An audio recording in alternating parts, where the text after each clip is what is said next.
the city, we built to last. Welcome to the Real Talk Sports Show, where the game runs deep, truths unfold, grind on the field, hustle on court, Atlanta stands tall, that's real sport. Mercedes-Benz Dome, fans wild loud, ATL united, soccer game proud through the blood, sweat, tears we roll, every match, every game, players' heart, they soul. Georgia roots, deep as maple tree, hoops to home runs, touchdowns free, basket net sways, back cracks clear, victory echoes, always here. Welcome to the Real Talk Sports Show, where the game runs deep, truths unfold, grind on the field, hustle on court, Atlanta stands tall, that's real sport.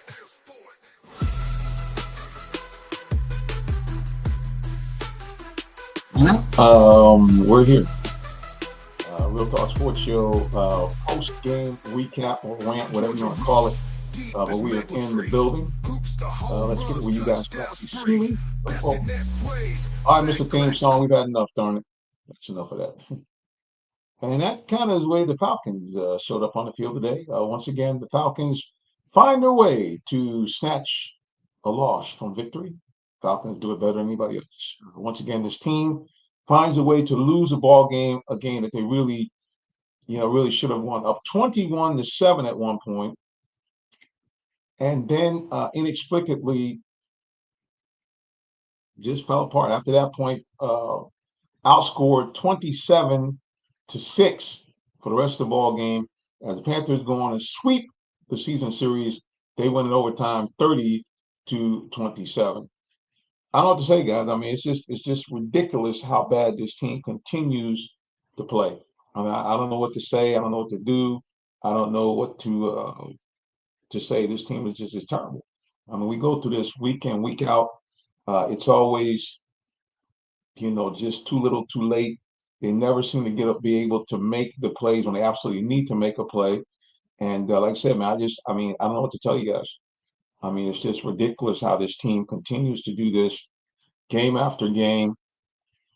5 straight losing contests now for the Falcons. 5 straight. 5 straight. Yeah, I just don't know. I don't know what to even think about this anymore. It is a shame that this team can't find a way to get a complete 60-minute ball game. That's really the problem. We can throw shade at Raheem. We can talk about bad play calling, but the bottom line is this team is the sum of its parts. You see, we can't get a full game from the entire team. We have a situation today where the coaching actually is pretty good. Good game plan the first half. Defense bend but didn't break. Once again, defense is doing something that we only dreamed of as Falcons fans. Once again, they had a game with 5 or more sacks. 5 sacks again today. 5 sacks. 5 sacks. So again, you would think that would be enough for them to win the ball game. But no, the Falcons find a way once again to snatch defeat from the jaws of victory. And like I say, guys, it's pitiful. I mean, it's just pitiful. I mean, the thing about it, if we look at the stats, let me see if I can find the stats on this game. I mean, if we look at the stats on this ball game, first of all, in the first half, Bijan Robinson had 16 carries for 96 yards in the first half. Okay, they're rolling. Tyler Algier scores a touchdown. Drake London's balling out. I mean, everything is working on right on schedule. But then, right before the end of the half, the defense kind of relaxed a little bit. And Carolina got a stride again, like they did in the first quarter, because their first drive was magnificent. They went right down the field in the Falcons. And then the Falcons defense, I thought, made a very, very critical play. They stopped the Panthers from scoring a touchdown. So I said, okay, all right, this will work. This will work. They've stopped the bleeding. Immediately, immediately in the second half, they let the Panthers score right off the rip. So now it's 21-16. But good news. Looks like the Falcons once again get a break, as in fact, Carolina tries to go for 2. They don't get it. So now it's 21-16. I'm thinking, man, all right. Okay. They bowed up. Now they're going to go ahead and do what they need to do to extend the lead on this game. But no. As always, the Falcons find a way to not do anything at all. Nothing. This team just amazes me as its inability to be able to close out any ball games. A 21-7 lead evaporates. Now, again, we can look at the stats and say, okay, Bryce Young had a huge game. In fact, I think it was his best game as a pro. Once again, someone else breaks the record, the Falcons. But at the end of the day, you got 5 sacks. 5 sacks is enough to win any ball game.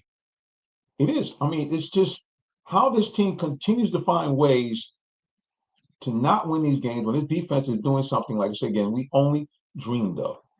We only dreamt that in terms of sacking the quarterback 5, 6, 7 times. I mean, who knew? Falcons team has found a way to lose another ball game that it really should have won. Like I said again, you're up 21-7, then you're up 21-10. I mean, that's a game you should win. I mean, seriously, that's a game that you should win. That's not a game that you should lose. But the Falcons found a way to do it. Like I said, final score is 30-27.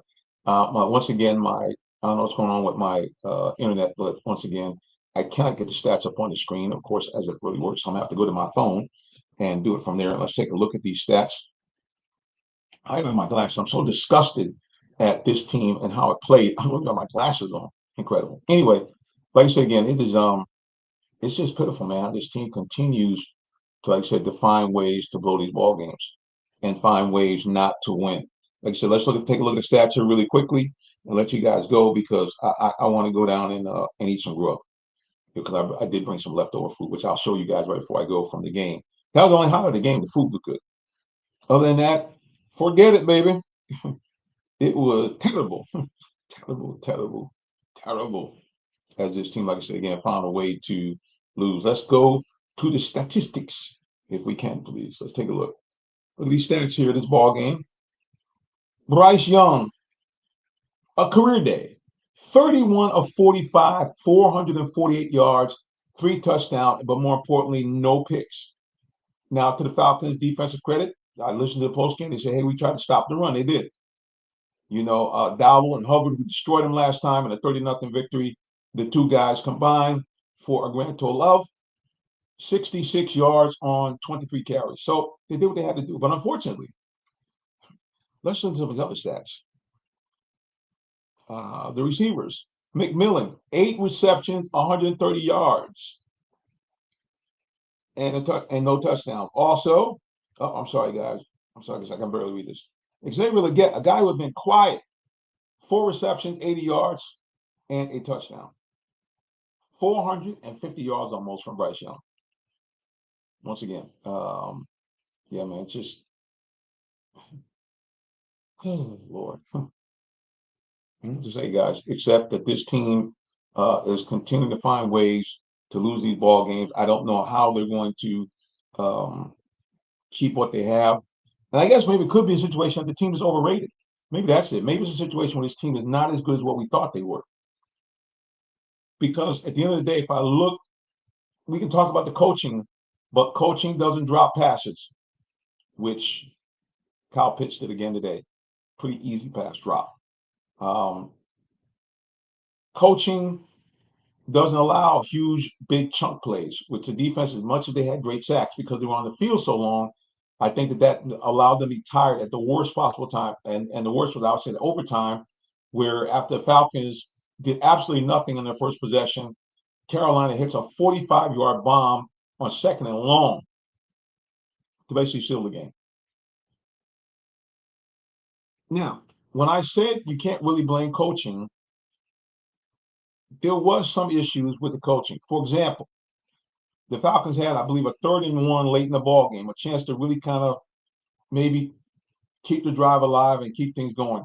They had just gotten the 3rd and 1 pickup using a quarterback sneak, which I've always felt, why don't the Falcons do more of that? You got quarterbacks that, in the case of Michael Penix, 6'2", about 220, Kirk Cousins, 6'4", about the same, and they did exactly what they're supposed to do.